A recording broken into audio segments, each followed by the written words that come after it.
We've all done it, right? You slap a band-aid on a problem, thinking you fixed it, but then a week later, it's back.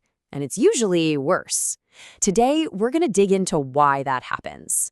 We're going to learn how to stop treating the symptoms and start finding the real underlying root cause. So to get our heads around this, let's open up a real-world case file. It's a bit of a puzzle. In Bamiyan, Afghanistan, there are these women who create the most beautiful, handmade goods you've ever seen.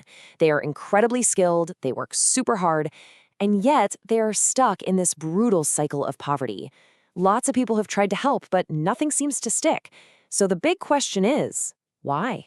To get to the bottom of that why, we really need a different way of looking at things. We're going to be using a framework from the Flying Wings online school. They actually use this exact case study to teach a really powerful lesson in what's called systems-based thinking. All right, so here's our game plan. We're going to treat this just like a detective story. First, we'll look at the problem as it appears on the surface. Then, we'll see why our first instincts are often wrong, how we end up just treating the symptom. After that, we'll zoom out and investigate the entire system, grab a few tools for our detective kit, and finally, crack the case by reframing what the real problem was all along. Okay, so every good investigation starts with the facts. Let's start there. Let's look at the evidence. What does this problem actually look like on the ground in Bamiyan? So what you see on the surface is this. You've got these highly skilled women making absolutely stunning crafts. But then you see that those crafts are being sold for rock-bottom prices. And the direct result of that is, despite all their effort, these women and their families stay poor.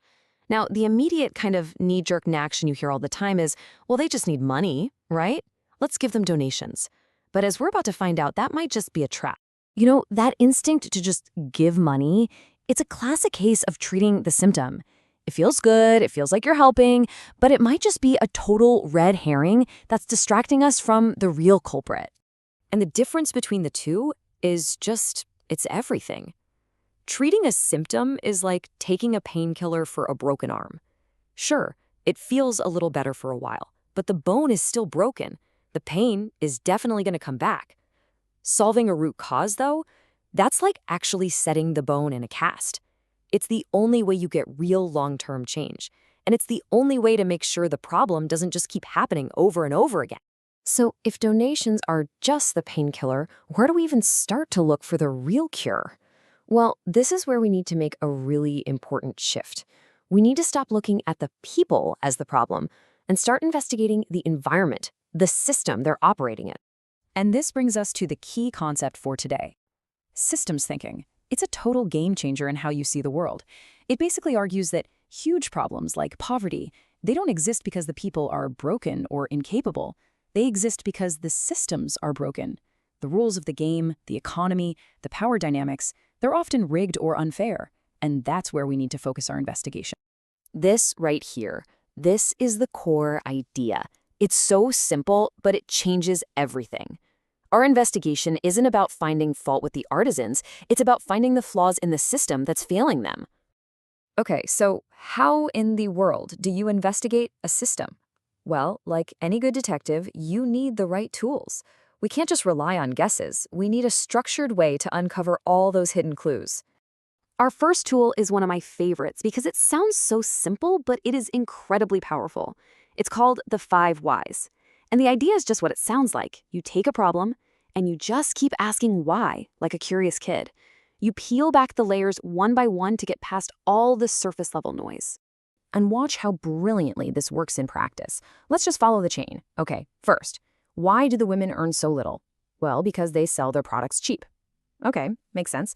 But why do they sell them so cheaply? Because they're pretty much forced to sell to middlemen who take a massive cut. And why do they have to rely on them? Well, because they don't know how to reach bigger, more profitable markets on their own. And why don't they know how? Because they're lacking basic business and digital skills. Okay, we're almost there. The final crucial why. Why do they lack those skills? Because historically, women in their community have had very limited access to education and training. Wow. In just 5 questions, we went from they need money to they need access to education and markets. That is a massive leap. So the 5 whys gave us this awesome chain of clues, right? Now let's pull out our next tool. This one's called the problem tree analysis, and it's going to help us map out the entire crime scene so we can see how all these pieces fit together. Just picture a tree. The part you see right away, the trunk, that's the core problem we first identified, low income. The branches spreading out at the top, those are all the painful effects that grow from that problem: poverty, economic dependence, low self-esteem. But the most important part, it's what's happening below the ground, the roots. The roots are the hidden causes feeding this entire problem: a lack of market knowledge, digital illiteracy, that dependence on middlemen, and deep-seated gender-based exclusion. Now we can see the whole picture. Okay, so with our evidence from the 5 whys and our map from the problem tree, we can finally stop chasing the wrong suspect. We can redefine the problem in a way that actually points directly to a real, lasting solution. And this right here is the aha moment. Just look at the difference. The poor framing, women are poor, is a dead end. It almost sounds like you're blaming them for their situation. But look at the better framing. It's specific, it's actionable, and it's respectful.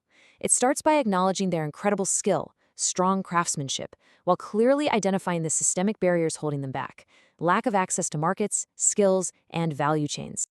And this isn't just about playing with words. A better problem definition points you directly to better solutions. Instead of just talking about donations, suddenly the real fixes become obvious. Things like business skills training, programs to create fair market access. We're no longer just patching the wound, we're actually healing the underlying injury. Honestly, this way of thinking is like a superpower. You can apply it to almost anything. So I'll leave you with this question.